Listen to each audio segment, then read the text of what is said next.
Hey, what's up, guys? Hey, before I begin the review, I just want to say this. Thank you so much for enjoying my videos. Don't forget to like my videos, comment down below, and overall, do not forget to subscribe to my channel and hit that notification bell so you guys won't miss any new videos I upload pretty much every day.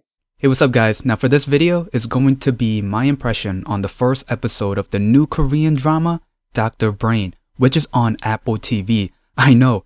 Apple TV is now on the K-drama train, and it's their first Korean language drama. And now Apple TV is in on it with the K-drama. We know Netflix, we know Hulu. I do know that Disney Plus is getting their first Korean drama. Yeah, why not? So after watching the first episode of Dr. Brain, if I were to describe it, I would say it was a mixture of oh my god and weird at the same time. Oh my god is more for, like you're seeing these things happen. It's not something new in Korean dramas, but you're diving into their story. Yeah, oh my god.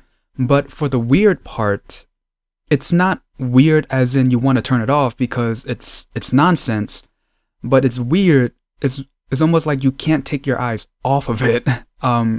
So for this video, I will do a little bit of a recap, just to remind you what happened if you did watch it. But if you didn't, just to get you on the right track. So at the beginning of the episode, it's not anything new. We get a backstory of our main male lead. His name is SeWon. As a kid, he was not very social. He wasn't interacting with the other kids. And we see him playing with a fire extinguisher. He was curious on what was inside. I don't know if there's a meaning to that, but it does have a connection to what happened to his son in the current time. I will talk about that in a moment. So back to SeWon as a kid, they brought in his mom and they brought in a professional to find out what was wrong with SeWon. And the person who came in, they insist that SeWon take a test for autism. And the cost of that was no joke. It was 1,000,000 won. And if I were to convert that into US dollars, maybe, well, I want to say 1,000, but I'm pretty sure it's less than that. But I mean, it's a lot of money. This whole thing was just so stressful for SeWon's mom. It got to the point where she walked in front of a truck, gets hit, and dies. And all of this is happening in front of SeWon. I mean, think about it. He was already antisocial. People saw him as strange. And his mom dies in front of him? What do you think that's going to affect him in the long run? Oh, and also, I don't want to forget, but he didn't show any emotion towards what happened to his mom. Now jumping to the present time, he's a researcher and what he wants to do is transfer memories from one subject to another. And we also learn that he has a wife, well, I should say had a wife, had a son, and had a cat. The cat name was Mika. His son name was Dayun, and his wife name was Jae. Now here's the thing. His son, Dayun, died in a fire. So I don't know if there's a connection between his son dying in a fire and SeWon as a kid playing with a fire extinguisher. I kind of think it was just a coincidence, but I think there's a connection there. Mika, the cat, I'm pretty sure the cat is gone. And for his wife, when we're first introduced to his wife, we don't know what happened to her until towards the very end of the episode, where we see her lying on a bed, connected to a machine, in a coma, in their basement. So after watching the backstory and seeing how SeWon is in the present time, I do appreciate them giving us the backstory first, because if they jump to SeWon in the present time and he's showing no emotions and he's not being social, for us viewers, we might be thinking, okay, so something must have happened in the past to let him not being very social at all. But giving us the backstory first, it shows that, and it's telling us he was always like that from the very beginning. Now going back to SeWon's research, remember he's trying to move memories from one subject to another, and to test that, he's using rats. Now, it didn't work when both rats were alive. It worked when one rat was dead. After that was a success, he started to move to humans now. So what he did, he went to the morgue, he asked his friend, can he have access to a corpse? And he decided to do the moving memories test with the corpse and himself. And it worked, and he started to get these visions of a bloodied rock being smacked down, which had a link to the dead person. Now it went from a little weird with the memory transfer to, okay, something is very up. First, there were two private investigators going up to SeWon and asking him what happened to his wife, Jae.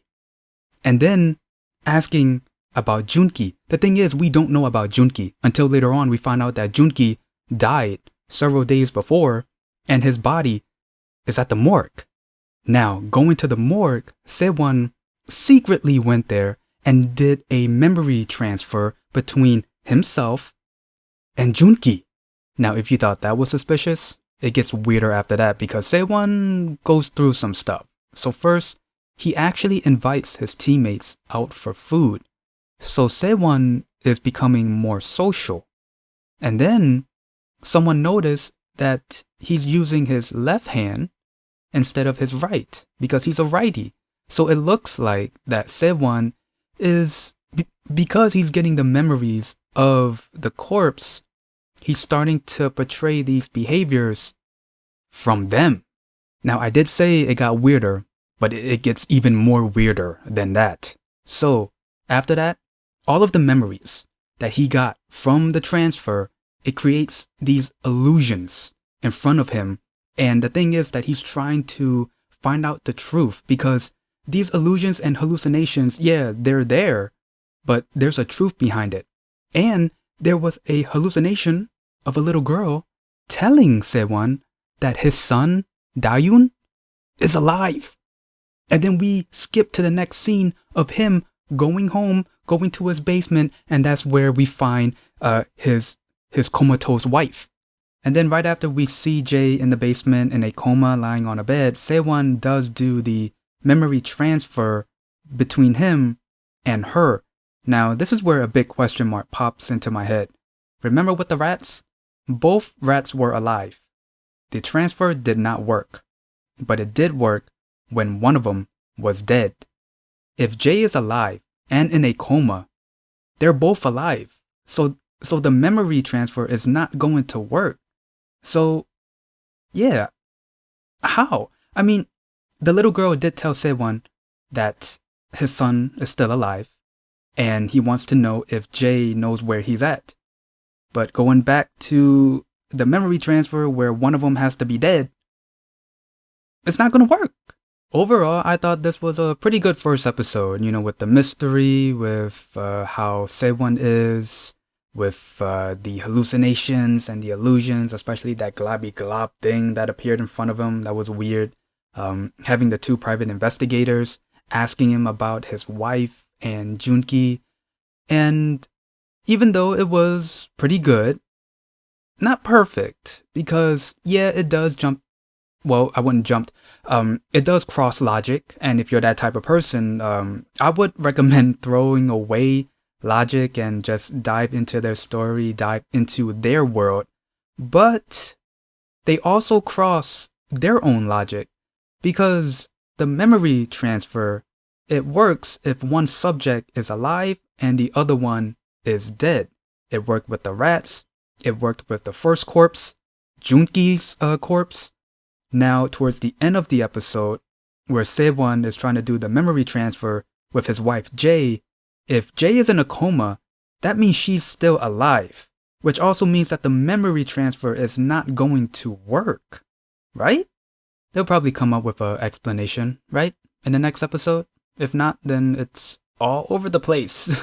But anyway, that's the gist of the episode and my review of the first episode of the new Korean drama, Dr.Brain, which airs once per week on Thursday on Apple TV, and it's only 6 episodes. Other than that, if you like this video, leave a like, comment down below, and subscribe. See ya.